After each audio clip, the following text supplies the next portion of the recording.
Good. Good. You want to be in high school today? Yeah. All right. Well, you're welcome to join us if you'd like to. Okay. Yes. All right. What's your name? Emily. Hi, Emily. My name is David. Hey, David. All right. So first of all, as we get started, let's see, we've got about 7 people here. I really want to thank everybody who's connecting consistently because it's giving us a little bit of momentum as we start to think about how we want to analyze the book and what we want to do next. Believe it or not, I'm already thinking ahead. For people who haven't been here, I don't know what we're going to do because there's a lot of folks who I don't know if they're having trouble connecting or if I don't know that they just sort of took the opportunity to get busy with other things. Life being what it is, I know that school is going to find a way to catch up with them one way or the other. So if you're in touch with anybody who has not been on one of our calls, would you please let them know so that they don't get taken by surprise in an unpleasant way? I think I have Daniel and Alex. Okay. That want to join. Oh, great. Are they having trouble joining, do you know, or is there anything that can help? I've texted them before, but some of them don't really know when it is, and I told them that it was just going to be every day at 1. Yeah, I really wanted to keep sent it simple for that reason.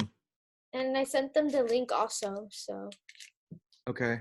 hopefully they'll Odalise, I put the title, the Wikipedia article in the chat, and I shared it with everyone. It's a cool book anyway, so you can see what you like about it and then think about whether or not it works for you guys. Okay, well, thank you, Dr. Preston. You're welcome. And oh, have you read Stone Soup? No, I have not. You got me thinking now. There's another one for you. And Emily, what kind of books do you like to read? What type of books do you like to read? Dr. Stu book? Dr. Seuss? Yeah. I love Dr. Seuss. In fact, you know what? I would actually schedule another Zoom just to read Dr. Seuss with you, Emily. You sound like a lot of fun. Would you like that? Yeah. All right. So, Odalise, if that's okay with you, we can coordinate that on the side. And Yeah, and that's good. All right. Do you have Dr. Seuss books at your house? No, not really. Well, guess what? I do. Okay, thank you. I do. All right. Michael, do you remember when you were that young and that enthusiastic? Yeah. It seems like a long time ago, though, huh? All right. Anybody want to check in with anything before we get started with the reading? Okay, hearing silence. Who was about to show up at Beatty's house? You mean at Montag's house?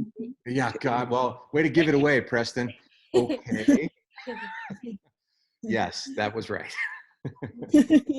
All right, so Mildred had just said there's a Phoenix car just drove up and a man in a black shirt with an orange snake stitched on his arm coming up the front walk.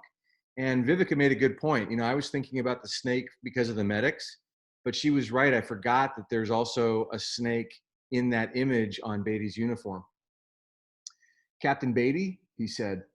Captain Beatty.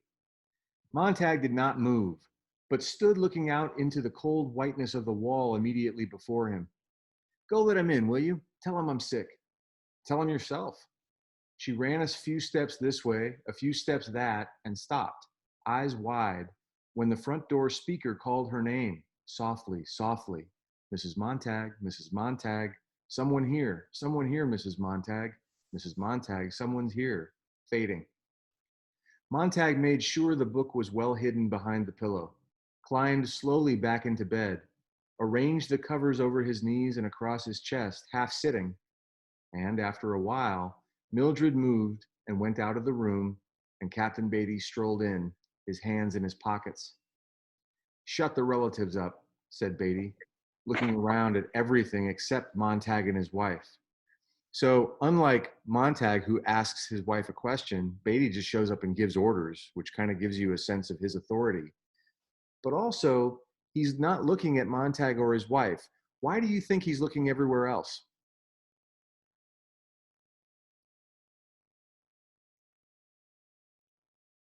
Any guesses? Is it because like he's afraid, like I don't know, like we know he has books. Like, is he afraid that one's gonna be there that Beatty can see? Well, Beatty's the one who's looking around. So imagine as he walks in, he's not looking at Mildred or Montag. He's kind of doing his own little investigating without saying anything, isn't he? Mm-hmm. Captain Beatty sat down in the most comfortable chair with a peaceful look on his ruddy face. Ruddy is like red. He took time to prepare and light his brass pipe and puff out a great smoke cloud. Just thought I'd come by and see how the sick man is. How'd you guess? Beatty smiled his smile, which showed the candy pinkness of his gums and the tiny candy whiteness of his teeth. I've seen it all. You were going to call for a night off. Montag sat in bed. Well, said Beatty, take the night off. He examined his eternal matchbox, the lid of which said, guaranteed, 1,000,000 lights in this igniter, and began to strike the chemical match abstractedly, without thinking about it. Blow out, strike, blow out, strike, speak a few words, blow out. He looked at the flame. He blew. He looked at the smoke. When will you be well? Now, if you ask somebody exactly when they'll be well, what does that suggest about what you're thinking? That they're not really sick and that they're going to be okay whenever they want to be. Exactly. Beatty puffed his pipe. Tomorrow, the next day maybe, end of the week. Every fireman sooner or later hits this. They only need understanding to know how the wheels run, need to know the history of our profession. They don't feed it to rookies like they used to.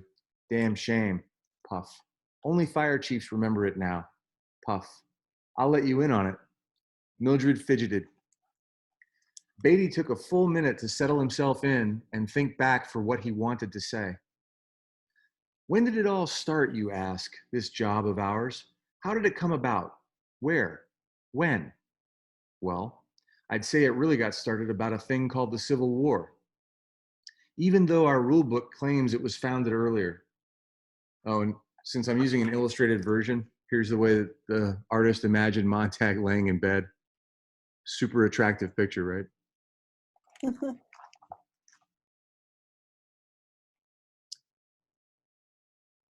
The fact is, we didn't get along well until photography came into its own. Then, motion pictures in the early 20th century, radio, television, things began to have mass. Montag sat in bed, not moving. And because they had mass, they became simpler, said Beatty. Once, books appealed to a few people, here, there, everywhere. They could afford to be different. The world was roomy. But then the world got full of eyes and elbows and mouths, double, triple, quadruple population.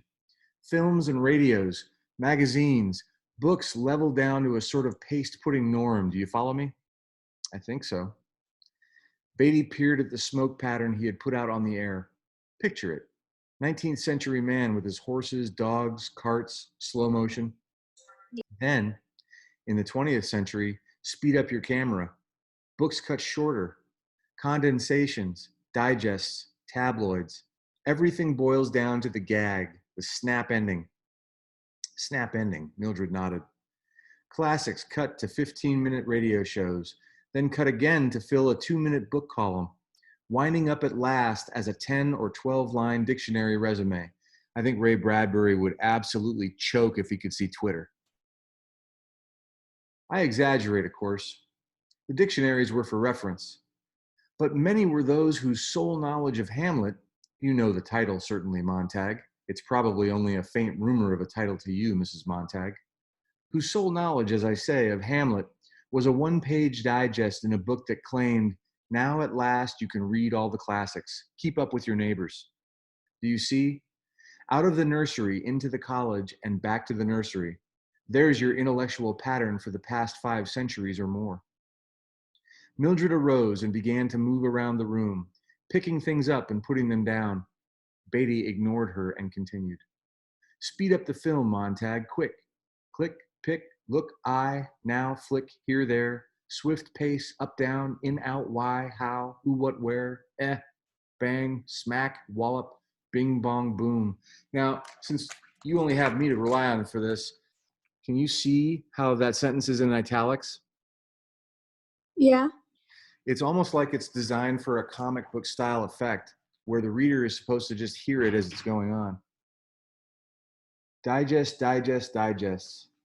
Politics, one column, two sentences, a headline. Oh, hi. My co-reader is here. Oh my gosh. What are you doing? Oh, thank you. We all need a dog break once in a while. Where was I? Thanks. Whirl man's mind about so fast under the pumping hands of publishers, exploiters, and broadcasters that the centrifuge flings off all unnecessary time-wasting thought. Mildred smoothed the bedclothes. Montag felt his heart jump and jump again as she patted his pillow. Right now, she was pulling at his shoulder to try and get him to move so she could take the pillow out and fix it nicely and put it back, and perhaps cry out and stare, or simply reach down her hand and say, "What's this?" and hold up the hidden book with touching innocence. Now listen to this next paragraph.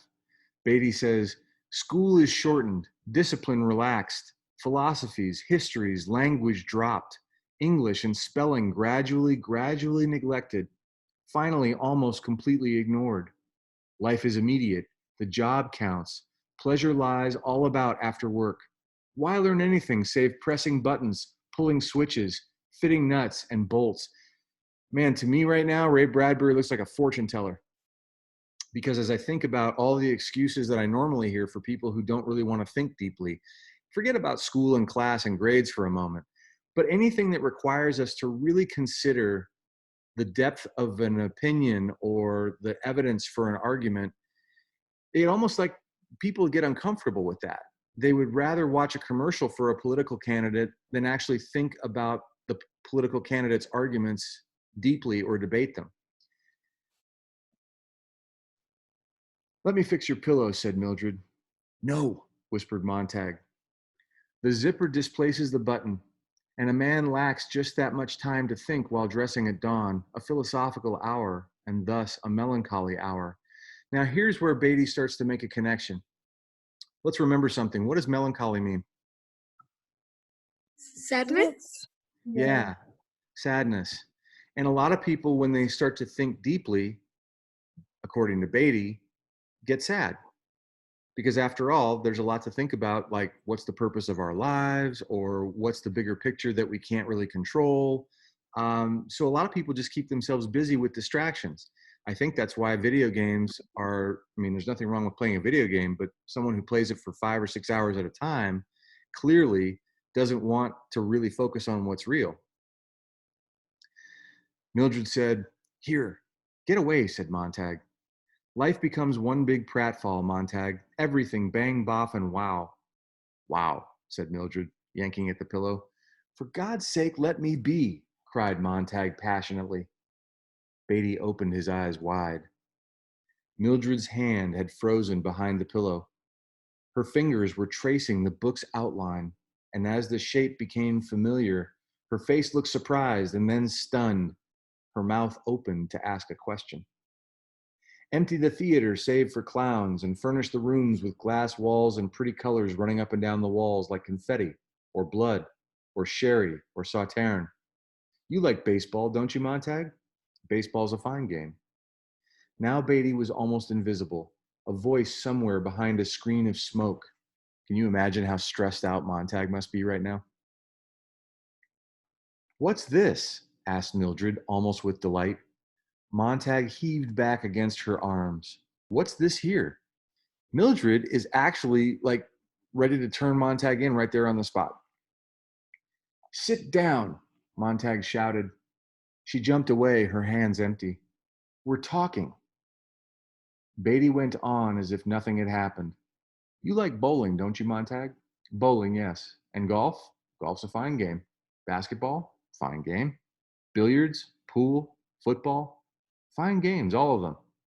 More sports for everyone, group spirit, fun, and you don't have to think, huh? Organize and super organize, super sports. More cartoons and books, more pictures. The mind drinks less and less. Now think about this. What's the biggest attraction of high school to a lot of people? The sports and like all the spirit. Yeah. I mean, look, when was the last time the Santa Maria Times put an article in about an everyday algebra class? Never. They're right. So when you think about it, Ray Bradbury was onto something with this too. Highways full of crowds going somewhere, nowhere. The gasoline refugee.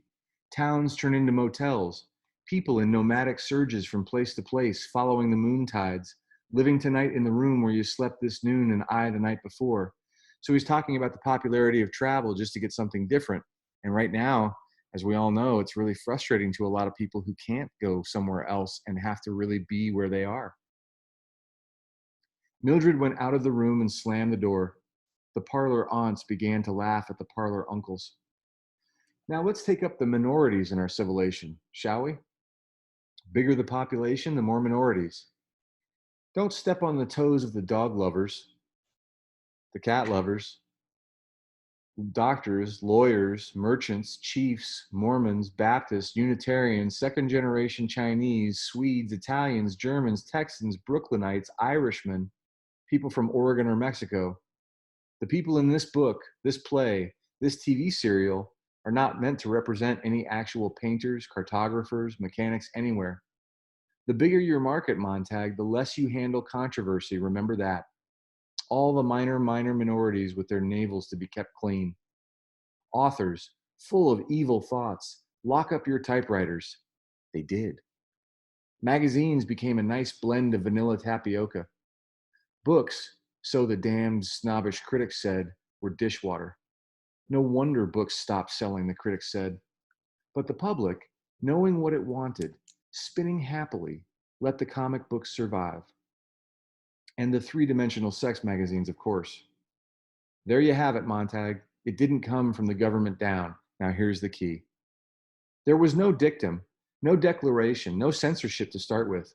No. Technology, mass exploitation, and minority pressure carried the trick, thank God.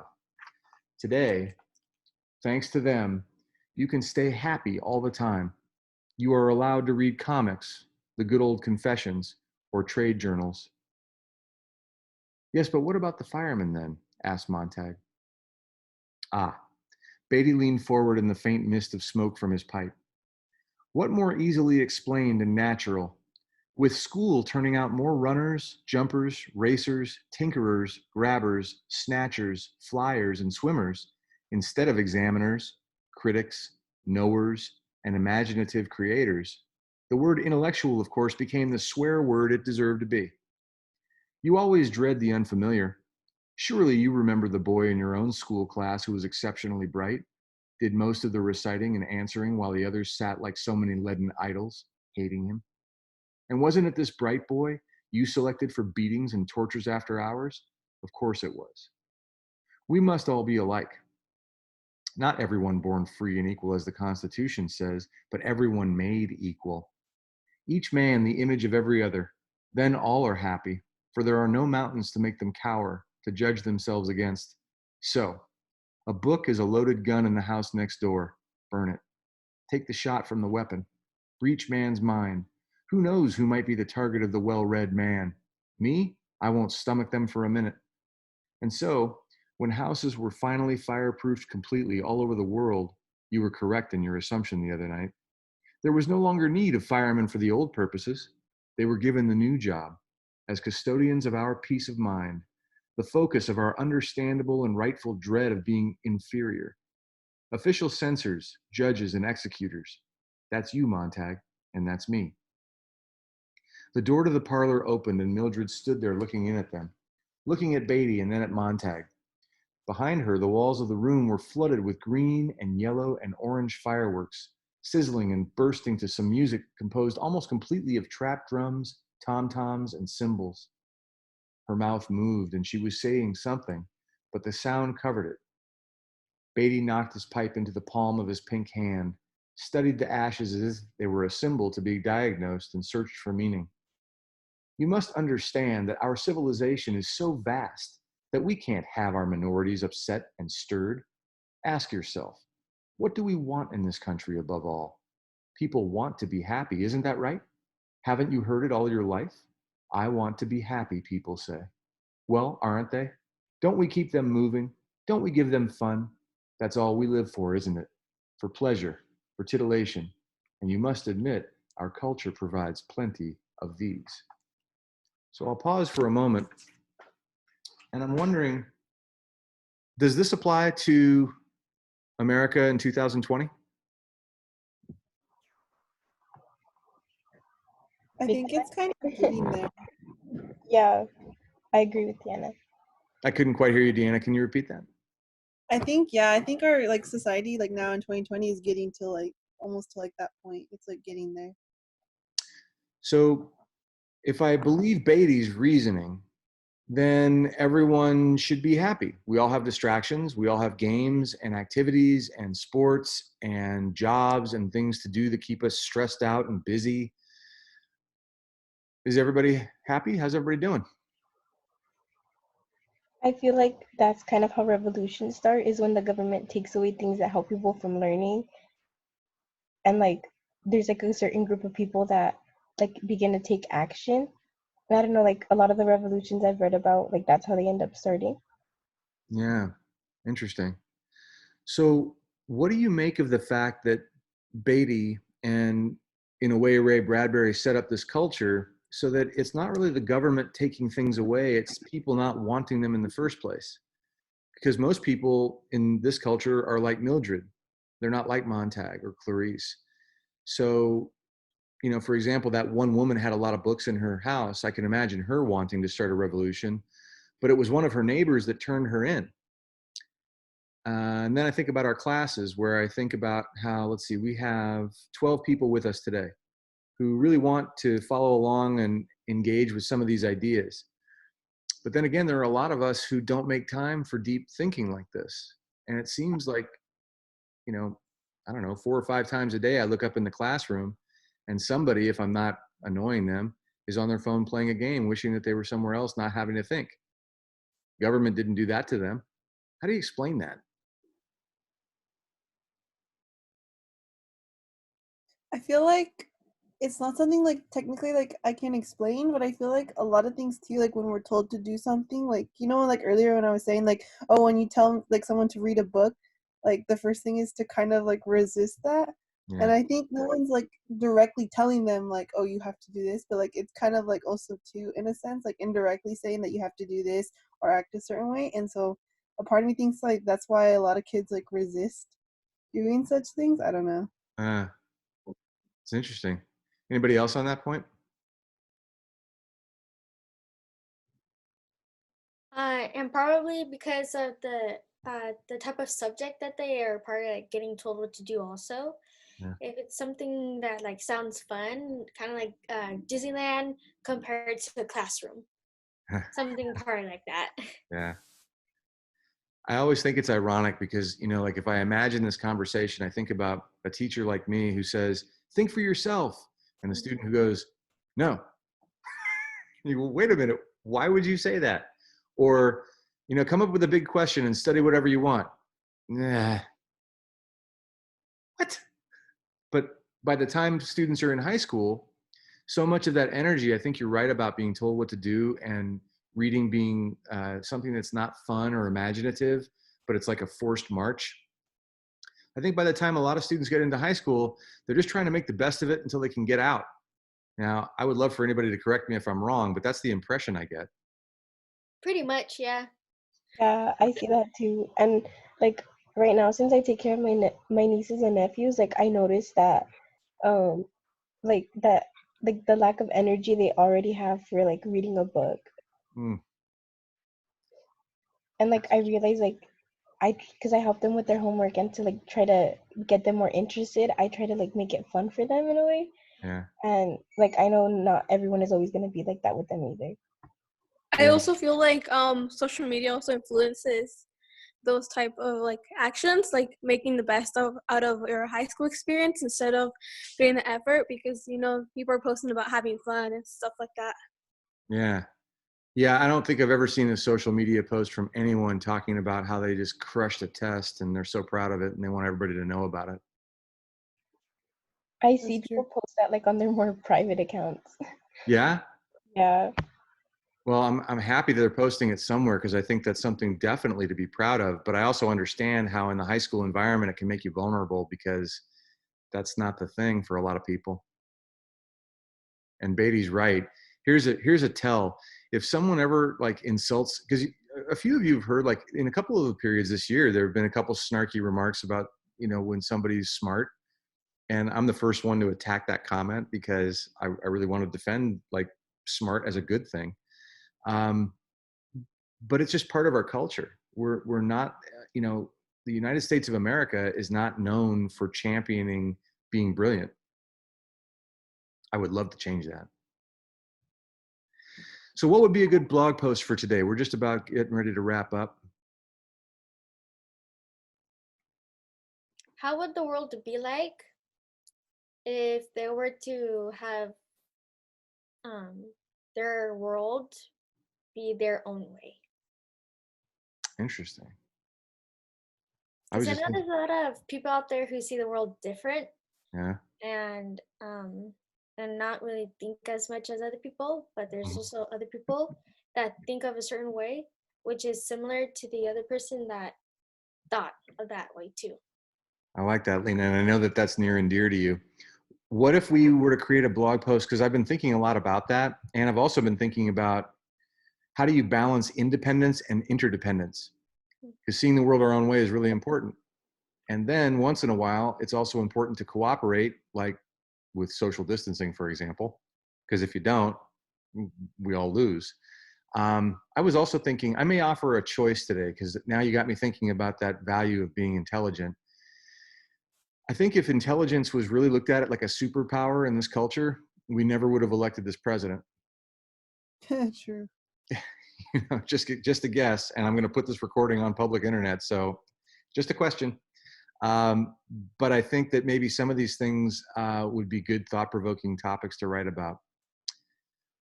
Thank you for that. Anything else before we call it a day and move on to tomorrow? Wait, Ms. Preston, I have a question real quick. Sure. You said what's interdependent? Is that what you said? What is Yeah. What is that? It's one of my favorite little used words. It's when people are interconnected, we have this American value of one person going it alone and being a hero and making it happen. The reality is we all depend on someone. We depend on the grocery for our food. We depend on farmers. We depend on architects and engineers and construction companies who build our homes. We depend on a lot. And when you think about it, when people value that and treat other people in ways that honor the importance of what they provide in our lives, we all get stronger as a result. And when we try to ignore that, when we act like we're just one person against the world, it doesn't go as well. So independence, we all kind of know what that means. That's going our own way. Interdependence means that we recognize that each one of us has a valuable part to play and that we're part of a larger system at the same time. So it doesn't diminish you or me for being part of a larger system, but it actually contributes to something that none of us could do by ourselves. Does that make sense? Yes, thank you. Sure. Anybody else before we go? All right, I got an idea. And Odalise and Emily, thank you for inspiring me. I am going to put on both of my course blogs an invitation for anyone who wants to join up for story time with a younger sibling. And I'll put up a few invitations and suggestions and different book titles. And we can schedule a different time where we can have some Dr. Seuss style fun and look at reading from a slightly different perspective. Would that be interesting to you guys? Yeah, that'd be interesting to do. All right. Yay. Well, it'll be super fun for me. I don't get applause like that every day. Thank you. All right, you guys, have a great day. If anybody needs anything, find me on email. And otherwise, I'll see you at 1 o'clock tomorrow. Mr. Preston. All right, Bye, bye, Dr. Dr. Preston. Bye. Bye.